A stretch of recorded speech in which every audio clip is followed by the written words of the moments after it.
Bonjour Adrien. Bonjour. Je suis aux anges d'échanger avec vous aujourd'hui pour parler de votre parcours et plus globalement du trouble neurodéveloppemental, du déficit d'attention avec ou sans hyperactivité qu'on appelle TDAH et qui touche en France environ 6% des enfants scolarisés. Si je me trompe pas, c'est le chiffre que j'ai trouvé sur Internet. Pour vous présenter brièvement, vous êtes journaliste de formation, présentateur télé et animateur radio pour RTBF. Et vous avez également publié un livre que j'ai adoré qui s'appelle « On m'appelle Tornade » où vous partagez votre parcours de vie avec le TDAH. Et pour démarrer cette conversation, j'aimerais bien que vous nous expliquiez en quoi consiste le TDAH. Alors le TDAH, c'est un trouble déficitaire de l'attention avec ou sans hyperactivité. En fait, c'est un neuroatypisme, hein, c'est un mot qu'on utilise beaucoup pour le moment, en France et en Belgique aussi, qui est facilement comparable à un aéroport, mais un aéroport qui fonctionne pas tout à fait de manière efficace. C'est-à-dire que dans le cerveau d'un TDAH, il y a effectivement une tour de contrôle, il y a des pistes d'atterrissage et des pistes de décollage, sauf qu'il y a personne dans la tour de contrôle par rapport à un cerveau classique où il y a des aiguilleurs du ciel. Et donc, en fait, les informations qu'on doit recevoir, qui nous viennent du boulot, de la famille, etc., toutes les infos qui circulent autour de nous, eh bien, comme dans un aéroport, elles vont atterrir, sauf qu'en fait, il n'y a personne dans la tour de contrôle pour expliquer où doivent atterrir les informations. Donc, elles arrivent, mais elles n'arrivent pas toujours au bon endroit. Et c'est la même chose qu'avec des avions. En fait, ils atterrissent. Et puis, une fois que les informations sont arrivées sur la piste d'atterrissage, déjà, régulièrement, elles ne sont pas sur la bonne piste. Et puis, en plus, elles ne vont pas se ranger dans le bon hangar. Et c'est la même chose pour le décollage. C'est-à-dire que quand un avion doit décoller de manière normale, eh bien, il demande à la tour de contrôle à quel moment il peut décoller et sur quelle piste. Un TDAH, il n'y a personne à la tour de contrôle, donc les avions vont décoller n'importe comment et à n'importe quel moment, sans avoir eu de feu vert de la part de la tour de contrôle, puisqu'il n'y a personne dedans. Et donc ça, c'est globalement l'interprétation et la métaphore d'un TDAH, d'un cerveau TDAH. Alors c'est un problème qui survient en fait au niveau de ce qu'on appelle l'amygdale. C'est pas les amygdales dans la gorge, mais c'est l'amygdale dans le cerveau. C'est une petite partie du cerveau qui est très étudiée pour le moment, parce que on se rend compte qu'elle joue énormément de tours à pas mal de neuroatypismes, et notamment celui du TDAH. Alors, il faut savoir que, bien sûr, il y a le trouble déficitaire de l'attention avec ou sans hyperactivité, et donc là-dedans, on a déjà deux symptômes, c'est-à-dire la distraction et puis le fait de parler très vite comme moi, de faire plein de gestes, etc., ou pas, puisqu'il y a non-hyperactivité. Mais autour de ça, périclite toute une série de facteurs de comorbidité, c'est un terme qu'on a beaucoup utilisé avec le Covid, et qui sont les angoisses, parce que justement, on sait qu'on parle trop vite et on sait qu'on stocke pas bien les infos, donc forcément, on est un petit peu plus anxieux par rapport à ce qu'on a pu dire, ce qu'on a pu faire, qui sont aussi forcément le manque de sociabilité parfois, parce que on se rend compte que quand on dit des choses parfois trop franches, sans filtre, ça peut poser des problèmes, qui sont le manque de sommeil, puisque forcément on a tendance à beaucoup ruminer et avoir beaucoup de choses qui passent dans la tête. Donc toute une panoplie de symptômes qui sont parfois liés à d'autres pathologies, et donc c'est pour ça que c'est toujours difficile d'établir un diagnostic précis. Mais toute cette série de symptômes va venir accompagner ce TDAH, qui est en fait un mot pas très bien utilisé, puisque on a toute autre chose qui vont péricliter autour, quoi. Oui, bien sûr. Pour revenir à votre enfance, est-ce que c'est quelque chose que vous aviez identifié chez vous rapidement ? Alors non, pas du tout, puisque moi quand j'étais gamin, c'était il y a 30 ans, 35 ans, on n'en parlait pas du tout. De temps en temps, il y avait le terme hyperkinétique qui était utilisé, mais c'était vraiment pas du tout très régulier comme constat. Et du coup, non, vraiment pas. Et mes parents non plus n'étaient pas spécialement alertés par ça. On parlait plutôt d'un enfant un peu mal éduqué, dans la lune, qui était un peu impertinent et insolent.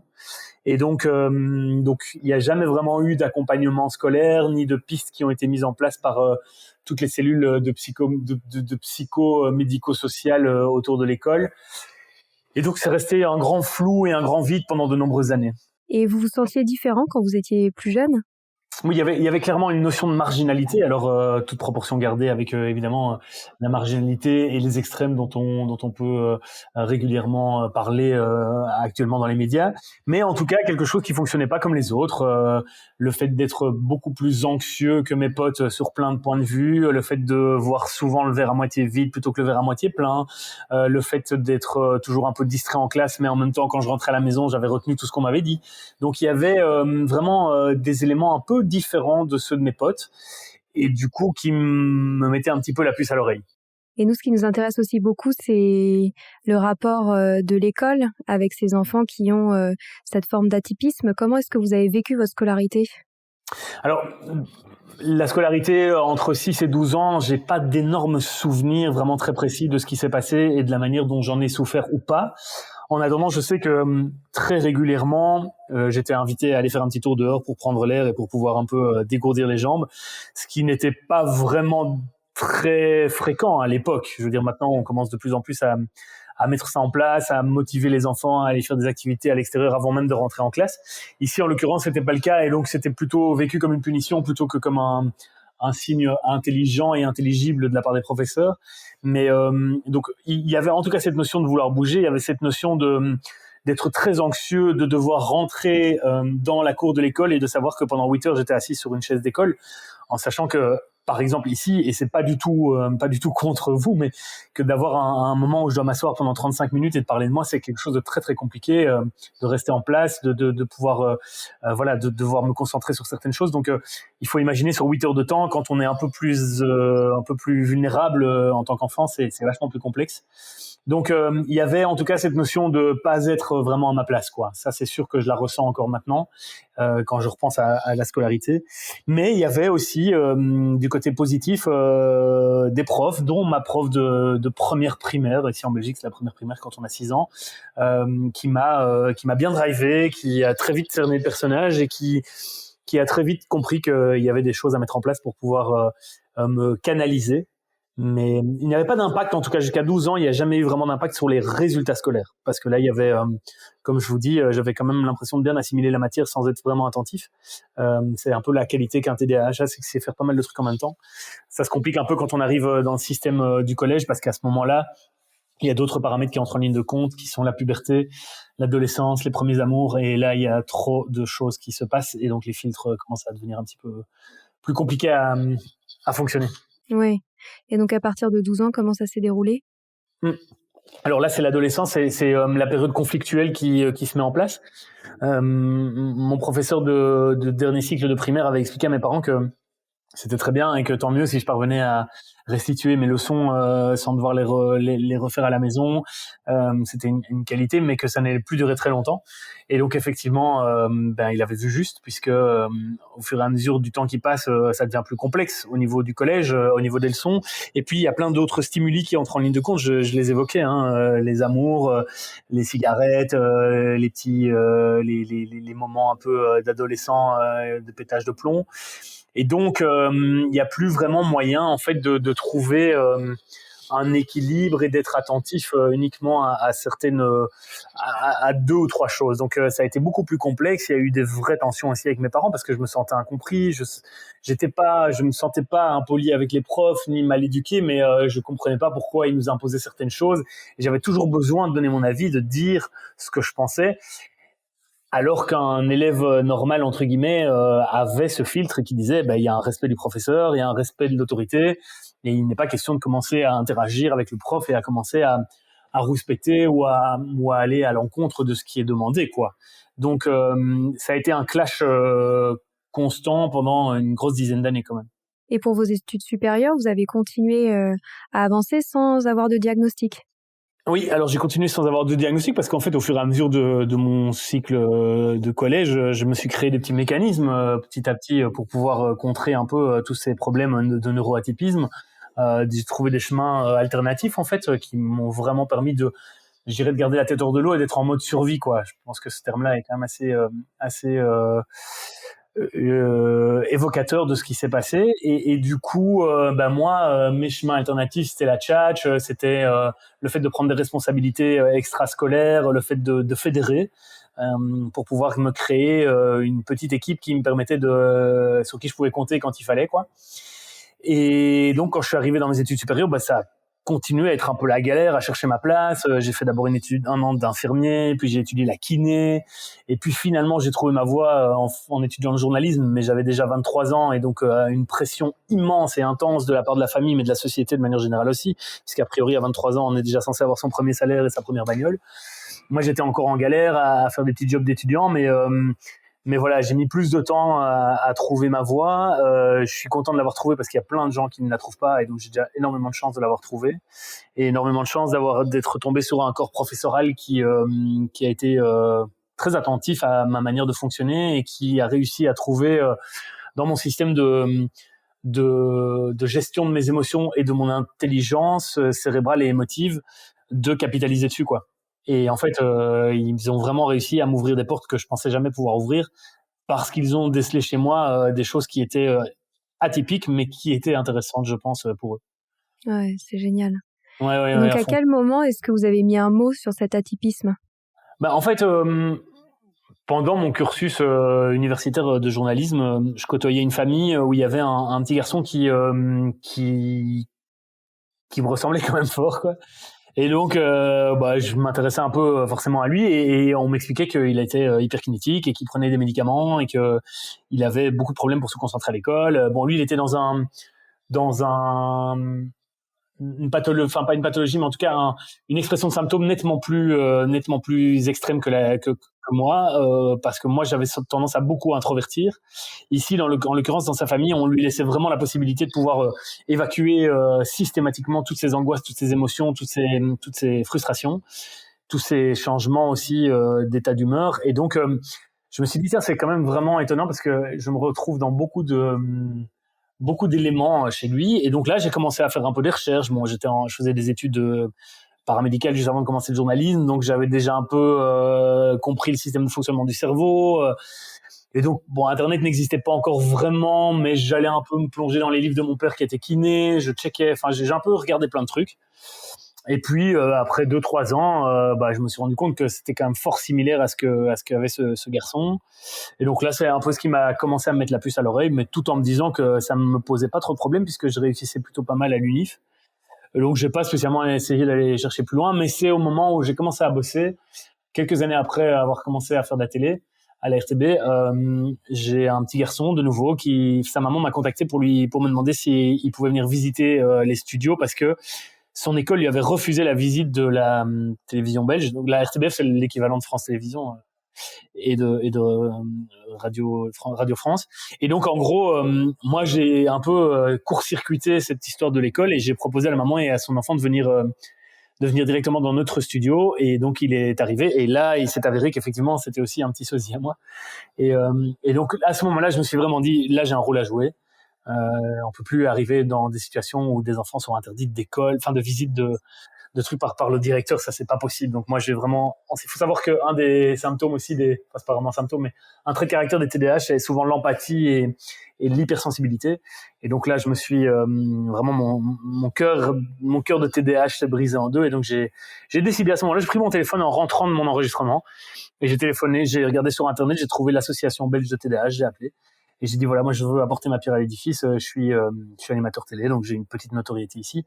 Je pense que ça pourrait faire avancer les choses. Et la personne qui m'a reçu au téléphone me connaissait de par mon métier, et donc m'a dit j'attendais votre coup de fil avec tellement d'impatience. Et donc elle avait bien cerné le personnage et voilà, on s'est mis ensemble. Et donc à ce moment-là est venue évidemment la nécessité d'un diagnostic pour pouvoir être en fait entre guillemets crédible et légitime dans mon rôle de parrain, d'ambassadeur de l'association.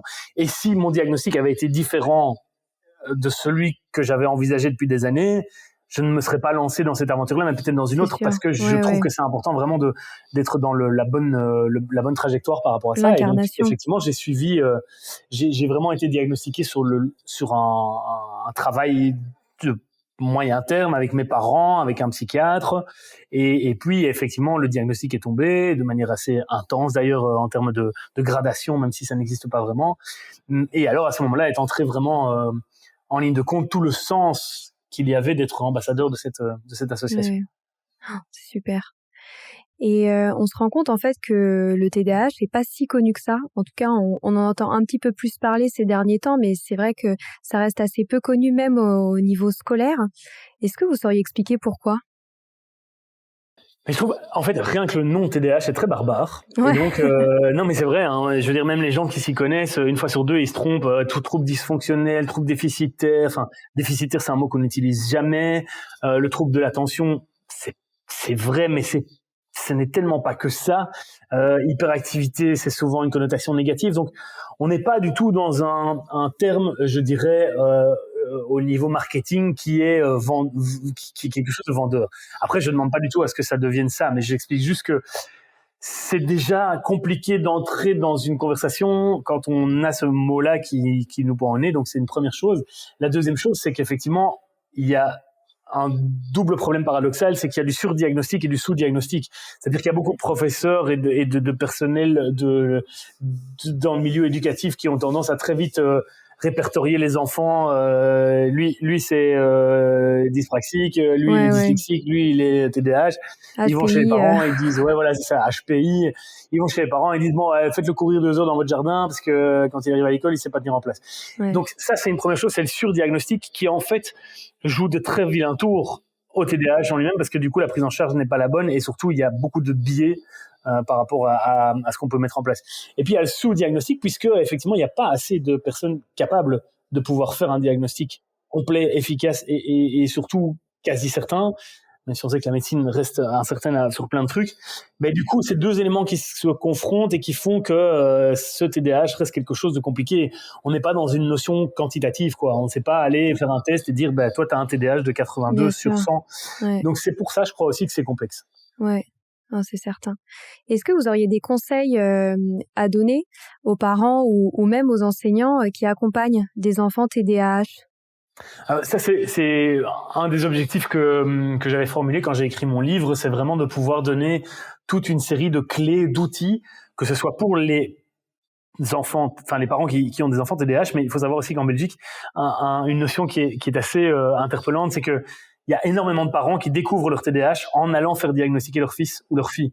Parce que tout d'un coup, il y a le franc tombe et font, mais oui, en fait, la pomme ne tombe jamais très loin de l'arbre. Et il y a quelque chose, bon, avec ma mère, ça s'est un peu passé comme ça aussi, quand elle a appris mon diagnostic, etc.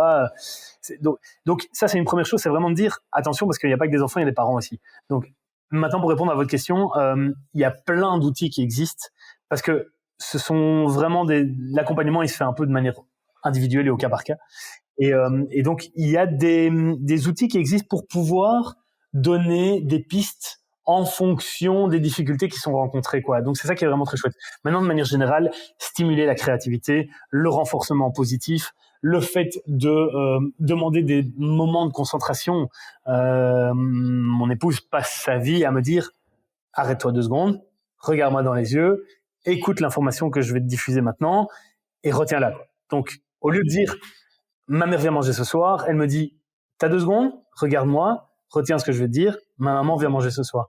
Et donc en fait, ce sont des choses qui vraiment permettent de capter l'attention et qui me permettent moi d'oublier moins de choses, même si une fois sur 2 j'ai quand même zappé le truc, ça me permet quand même de pouvoir être un petit peu plus attentif et en tout cas de me rappeler qu'il y a eu un moment où on m'a demandé d'être attentif et du coup de pouvoir dire tiens, il faut que je fasse gaffe parce qu'il y a quelque chose qu'on m'a. Donc voilà, ce sont des choses qui sont facilement qu'on peut facilement mettre en place et qui peuvent être assez utiles, notamment pour les parents et pour le personnel éducatif, pour les enfants. Mais sinon, il y a des milliards d'outils qui existent. J'en partage quelques-uns dans mon livre, mais il y en a plein aussi que vous pouvez trouver facilement sur Internet. Oui, j'aimais aussi beaucoup l'attention particulière que vous portez dans votre livre sur l'alimentation et le sport. Peut-être que vous pourriez nous en parler un peu de ça. Alors, moi, je me rends compte que forcément, maintenant, j'ai 41 ans, donc petit à petit, je commence à mieux me connaître, à mieux connaître mon corps, à mieux connaître mes réactions aussi. Je me rends compte qu'effectivement, en fonction de ce que j'ai mangé dans les jours qui précèdent, je vais avoir une productivité qui va être différente, que ce soit en termes professionnels ou en termes privés aussi. Je me rends compte que je vais peut-être avoir des moments d'énervement beaucoup plus rapides et des moments d'inattention beaucoup plus fréquents si j'ai bouffé de la merde pendant les jours qui précèdent. Par contre, quand je suis dans une phase un peu plus nutritionnellement saine et quand je fais un peu plus gaffe, je me rends compte que je suis déjà vachement plus attentif au boulot, que je suis plus dans un travail efficace et facile à faire. Donc ça, c'est une première chose dont je m'en suis rendu compte. J'ai un petit peu adapté aussi mon alimentation.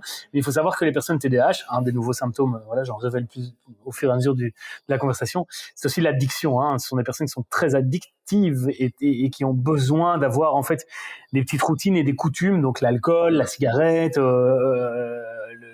le pétard, et le sucre. Le sucre, c'est vraiment aussi quelque chose qui est très très addictif et qui au cerveau de TDAH, dans les cerveaux de TDAH sont très importants parce qu'en fait, quand on mange du sucre, on libère des neurotransmetteurs et des hormones de récompense. Et nous, la récompense, c'est quelque chose qui est très important.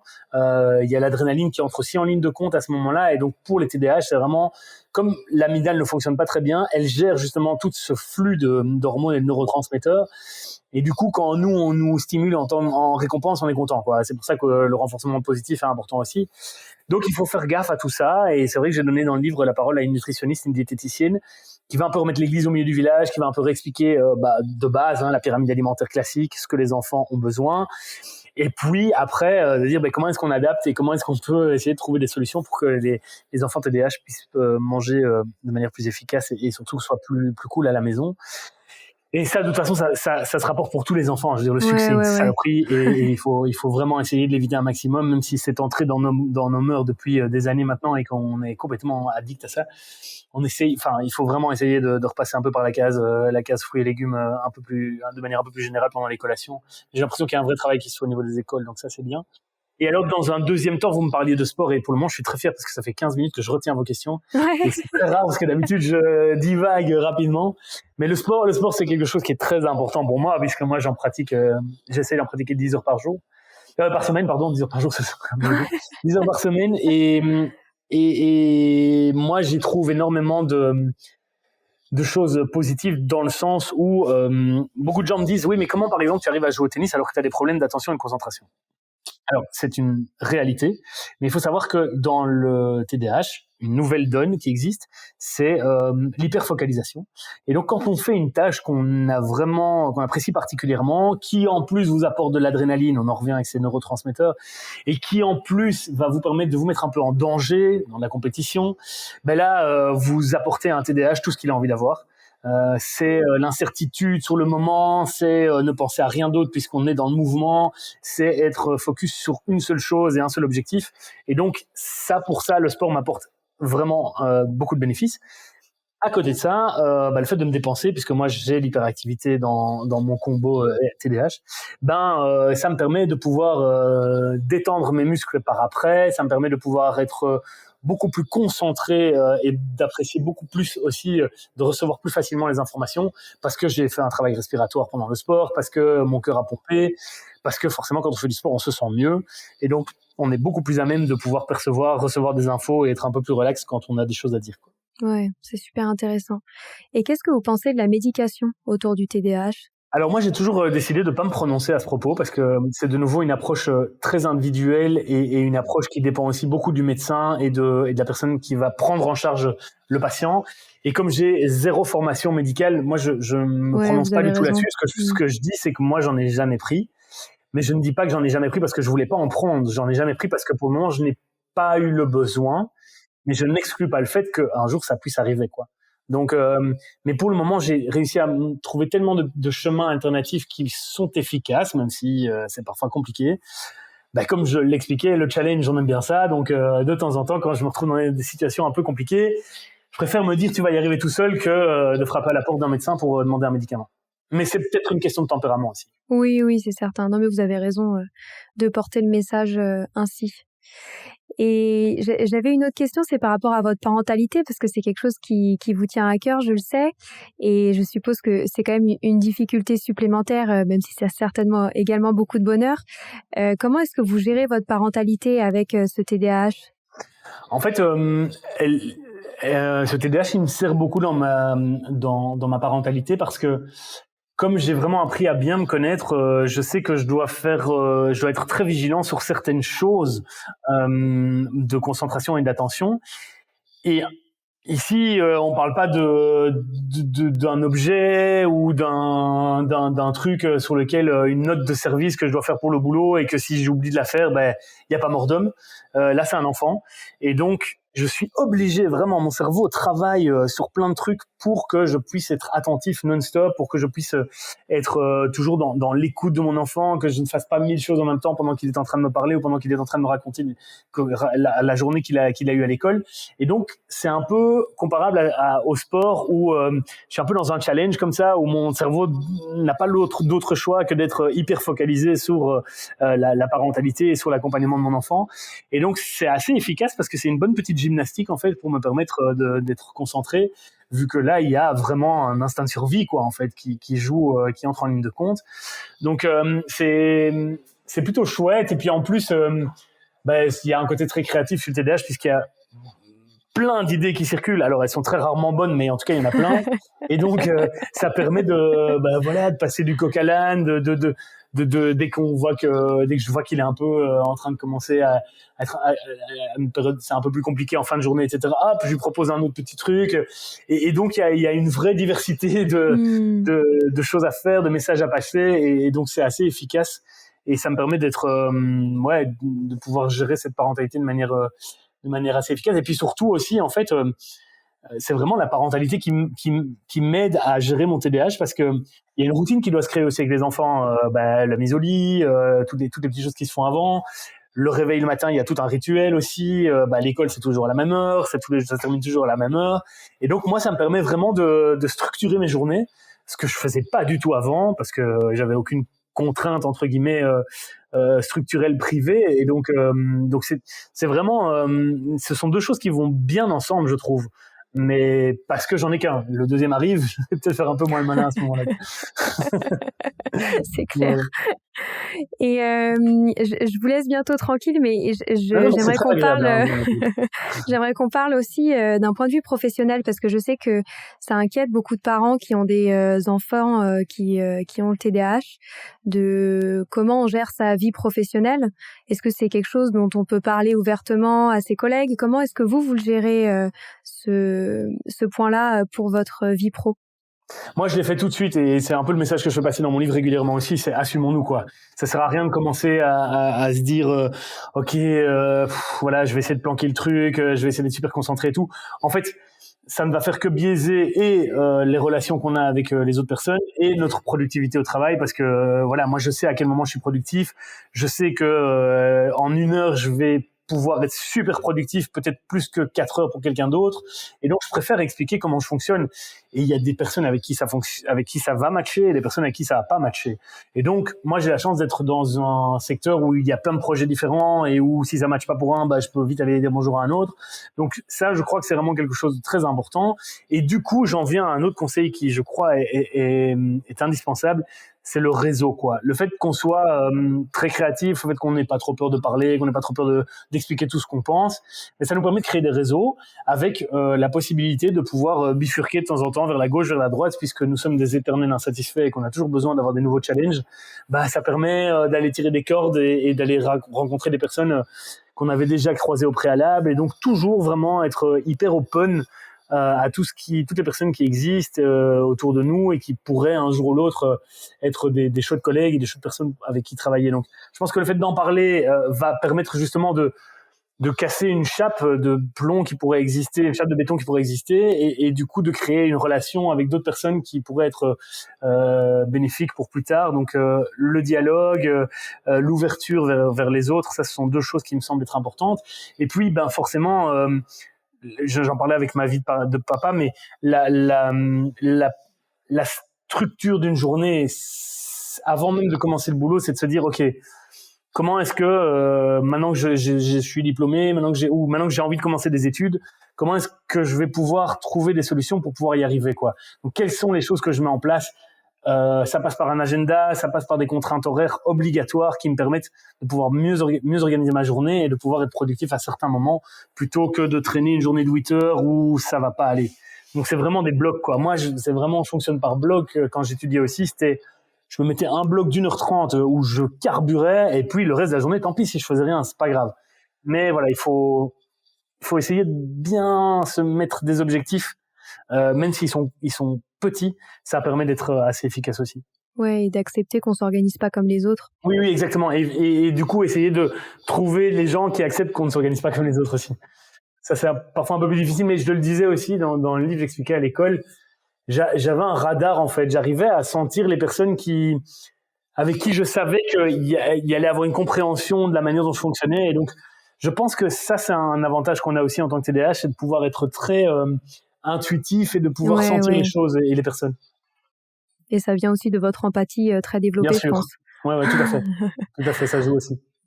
Super. Bon, on arrive déjà à la fin de cette conversation, mais je vais vous poser une toute dernière question. Est-ce que vous auriez des derniers conseils à donner aux parents qui nous écoutent et qui ont des enfants qui ont le TDAH? Est-ce que vous auriez des derniers conseils à leur partager? Bon, déjà, on en a dit beaucoup, et ce que j'aime beaucoup, c'est que c'est toujours très bienveillant. Il y a beaucoup d'espoir, et voilà, je pense que vous allez complètement dans le bon sens pour libérer la parole sur ce sujet-là. Mais je ne sais pas si vous aviez autre chose à partager pour les parents qui nous écoutent. En fait, je crois que ce qui est vraiment important, et moi je m'en suis rendu compte aussi en devenant papa, ce que je faisais pas du tout avec mes neveux et nièces, ni avec les enfants que je côtoyais de manière générale, c'est que j'écoutais pas assez, j'écoutais pas du tout assez mes enfants. Et là, mon fils, moi, il a 3 ans, mais ce matin, par exemple, il m'a raconté des histoires, mais vraiment, c'est trop chouette. Il m'a expliqué qu'il faisait du théâtre à l'école, qu'il y avait des marionnettes. Alors, il m'a raconté l'histoire du petit Pousset. Il m'a expliqué que le loup se déguisait, le petit chaperon rouge, pardon. Il m'a expliqué que le loup se déguisait, mais que c'était pour du faux, qu'il fallait pas s'inquiéter. Et en fait, je me dis, peut-être que c'est un truc que nous, on n'a pas eu assez, notre génération, années 80, années 90, les enfants, voilà, c'est des enfants, ils ont rien à raconter, ils ont rien à dire, ils nous suivent, on leur dit on va à gauche, on va à droite, on va à droite.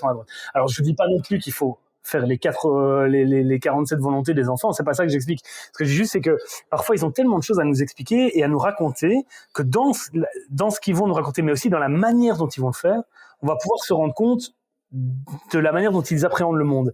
Et en comprenant ça, on va peut-être pouvoir leur expliquer les choses et surtout les accompagner plus facilement parce qu'on a compris la manière dont eux percevaient les choses, quoi.